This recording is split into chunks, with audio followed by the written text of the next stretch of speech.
ಯಾರೋ ಮಾತಾಡ್ಬೇಡಿ, ಒಂದು 5 ನಿಮಿಷ ಸೈಲೆಂಟ್. ಬೇಲೂರಿನಲ್ಲಿ ಪುರಸಭೆ ಆವರಣದಲ್ಲಿರ್ತಕ್ಕಂಥ ಗಣೇಶನ ವಿಗ್ರಹದ ಮೇಲೆ ನಮ್ಮ ಹಿಂದೂ ಸಮಾಜವನ್ನು ಕೆರಳಿಸೋ ರೀತಿಯಲ್ಲಿ, ಕೆಣಕೋ ರೀತಿಯಲ್ಲಿ ಅದನ್ನು ಅಪವಿತ್ರಗೊಳಿಸಿರೋದನ್ನು ನಾನು ಖಂಡಿಸ್ತೇವೆ. ಇದರ ಸಮಗ್ರ ತನಿಖೆ ಆಗಬೇಕು. ಯಾಕೆಂದರೆ ಯಾಕೆ ಹಿಂದೂ ಸಮಾಜವನ್ನೇ ಕೆಣಕ್ತಾರೆ? ಹಸುವಿನ ಕೆಚ್ಚಲು ಕುಯ್ತಾರೆ, ಆಮೇಲೆ ಒಂದು ಕತೆ ಹೊರಗೆ ಬರುತ್ತೆ, ಕೆಚ್ಚಲು ಕುಯ್ದವನು ಮಾನಸಿಕ ಅಸ್ವಸ್ಥ ಅಂತೇಳಿ. ಮಾನಸಿಕ ಅಸ್ವಸ್ಥನ ಅಥವಾ ಅಸ್ವಸ್ಥನ ಥರ ನಾಟಕ ಆಡ್ತಿದ್ದಾರೆ. ಗಣೇಶೋತ್ಸವದ ಮೆರವಣಿಗೆ ಮೇಲೆ ಕಲ್ಲು ಹೊಡಿತಾರೆ, ಆಮೇಲೆ ತಪ್ಪಾಯಿತು ಕ್ಷಮಿಸಿ ಅಂತ ಹೇಳ್ತಾರೆ. ನಮ್ಮ ಮಸೀದಿ ಮುಂದೆ ಬರಬಾರ್ದು ಅಂತ ಪೆಟ್ರೋಲ್ ಬಾಂಬ್ ಹಾಕ್ತಾರೆ, ಕಿಡಿಗೇಡಿಗಳು ಮಾಡಿದ್ದಾರೆ, ನಾವೆಲ್ಲ ಹಂಗಿಲ್ಲ ಅಂತ ಹೇಳ್ತಾರೆ. ಇಲ್ಲಿ ಗಣೇಶನ ಮೂರ್ತಿಯ ಮೇಲೆ ಅಪವಿತ್ರಗೊಳಿಸೋ ಕೆಲಸ ಮಾಡಿದ್ದಾರೆ. ಇದಕ್ಕೆ ಕತೆ ಕಟ್ಟೋದು ಬೇಡ. ನಾನು ಕಳೆದ 4.5 ದಶಕಗಳಿಂದ ನಮ್ಮ ಹೈಸ್ಕೂಲ್ ಕಾಲೇಜು ಜೀವನಗಳಿಂದಲೂ ಈ ರೀತಿಯ ಕತೆಗಳನ್ನು ಕೇಳ್ತಾ ಬಂದಿದ್ದೀವಿ. ಕತೆ ಕಟ್ಟೋದು ಅವಶ್ಯಕತೆ ಇಲ್ಲ. ಸಮಗ್ರ ತನಿಖೆ ಆಗಲಿ. ಅವ್ರು ಏನು ಸ್ಟೋರಿ ಬಿಟ್ಟಿದ್ದಾರೆ ಮಾನಸಿಕ ಅಸ್ವಸ್ಥೆ ಅಂಥೇಳಿ. ಮಾನಸಿಕ ಅಸ್ವಸ್ಥೆಗೆ ಮುಖ ಮುಚ್ಕೊಂಡು ಬರಬೇಕು ಅಂತ ಗೊತ್ತಾಗುತ್ತಾ? ಮಾನಸಿಕ ಅಸ್ವಸ್ಥೆಗೆ ಗಣೇಶನ ವಿಗ್ರಹನೇ ಅಪವಿತ್ರಗೊಳಿಸಬೇಕು ಅನ್ನುವಷ್ಟು ಬುದ್ಧಿ ಇದೆಯಾ? ಈ ಎಲ್ಲ ಸಂಶಯಗಳು ಕಾಡ್ತಾ ಇದ್ದಾವೆ. ಇದು ಉದ್ದೇಶ ಅಶಾಂತಿಯನ್ನು ಕ್ರಿಯೇಟ್ ಮಾಡೋದು, ಸಂಘರ್ಷನ ಹುಟ್ಟಾಕೋದು, ಅರಾಜಕತೆಯನ್ನು ಹುಟ್ಟಾಕೋದು ಒಂದು ವ್ಯವಸ್ಥಿತ ಷಡ್ಯಂತ್ರದ ಭಾಗ. ಅದರಲ್ಲಿ ಹಿಂದೂ ಮುಸ್ಲಿಂ ಜಗಳ ತಂದು ಹಚ್ಚೋದು ಒಂದು ಷಡ್ಯಂತ್ರ ಇದೆ.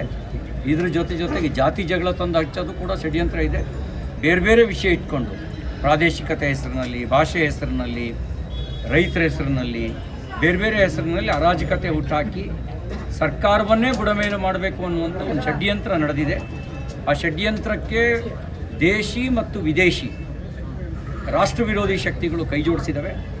ಹಾಗಾಗಿ ಲಘುವಾಗಿ ಪರಿಗಣಿಸೋದು ಬೇಡ. ನಮ್ಮ ಭಾವನೆಗಳ ಜೊತೆಗೆ ಆಟ ಆಡೋದು ಬೇಡ. ನಮ್ಮ ತಾಳ್ಮೆಗೂ ಒಂದು ಮಿತಿ ಇದೆ. ಯಾರು ಮಾಡಿದ್ದಾರೆ, ಅವ್ರ ಹಿನ್ನೆಲೆ ಏನು, ಯಾಕೆ ಮಾಡಿದ್ದಾರೆ, ಇದೆಲ್ಲದರ ಸಮಗ್ರ ತನಿಖೆ ಆಗಬೇಕು. ಅದ್ರ ಹಿಂದ್ಗಡೆ ಯಾರೇ ಶಕ್ತಿಗಳಿರಲಿ ಸಂದೇಶ ಹೋಗಬೇಕು.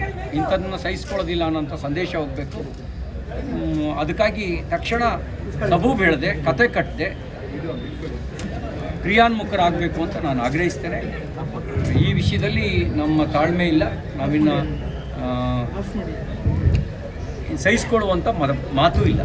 ಸರ್, ಈಗ CCTV ಫುಟೇಜ್ ಲಭ್ಯವಾಗಿದೆ ಸರ್. ಮಹಿಳೆಯ ದೃಶ್ಯಾವಳಿಗಳು ಸರಿಯಾಗಿದೆ ಸರ್. ಪ್ರಾಥಮಿಕವಾಗಿ ಪೊಲೀಸ್ ಮಹಿಳೆಯ ದೃಶ್ಯಾವಳಿಗೂ ಸರಿಯಾಗಿದೆ. ಆ ಮಹಿಳೆ ಯಾರು, ಆಕೆ ಬ್ಯಾಕ್ಗ್ರೌಂಡ್ ಏನು, ತಲೆ ಈಗ ಮಾತ್ರ ಕೆಡ್ತೋ, ಮುಂಚೆನೂ ಕೆಟ್ಟಿತ್ತೋ, ಅಥವಾ ಗಣಪತಿ ನೋಡಿದಾಗ ಮಾತ್ರ ತಲೆ ಕೆಡುತ್ತೋ, ಬೇರೆ ಸಂದರ್ಭದಲ್ಲೂ ತಲೆ ಕೆಡುತ್ತೋ, ಇದೆಲ್ಲದರದ್ದು ಸಮಗ್ರ ತನಿಖೆ ಆಗಬೇಕಲ್ವ. ನಾವು ಕಾಗಕ್ಕ ಗೂಬಕ್ಕನ ಕತೆ ಕೇಳಕ್ಕೆ ನಾವು ತಯಾರಿಲ್ಲ. ಇಲ್ಲಿಗೆ ಬಂದು ಒಳಗೆ ಬಂದು ಮುಖ ಮುಚ್ಕೊಂಡು ಇಲ್ಲಿ ಅಪವಿತ್ರಗೊಳಿಸ್ಬೇಕು ಅಂತ ಹೇಳಿದ್ರೆ ಸ್ವಲ್ಪನಾದರೂ ಬುದ್ಧಿ ಇರಬೇಕಲ್ಲ. ಪೂರಾ ತಲೆ ಕೆಟ್ಟವರು ಆ ಕೆಲಸ ಮಾಡಲ್ವಲ್ಲ, ಪೂರಾ ಕೆಲಸ ಮಾಡಲ್ಲ. ಮತ್ತು ಈ ರೀತಿ ಬಳಸ್ಕೊಂಡಿರೋ ಸಾಧ್ಯತೆಗಳು ಇರ್ತವೆ. ಈ ಕೆಲವರು ಮುಂಚೂಣಿಗೆ ಹಿಂದ್ಗಡೆ ಅವರಿತ್ಕೊಂಡು ಮುಂದ್ಗಡೆ ಬೇರೆಯವ್ರನ್ನ ಬಿಟ್ಟಿರೋ ಸಾಧ್ಯತೆಗಳು ಇರ್ತವೆ. ಇದೆಲ್ಲದರ ಒಂದು ಸಮಗ್ರ ತನಿಖೆ ಆಗಬೇಕು.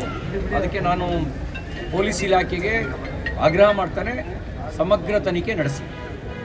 ಸಮಗ್ರ ತನಿಖೆ, ನಮ್ಮ ಭಾವನೆಗಳ ಜೊತೆ ಚೆಲ್ಲಾಟ ಆಡಬೇಡಿ. ಭಾವನೆಗಳಿಗೆ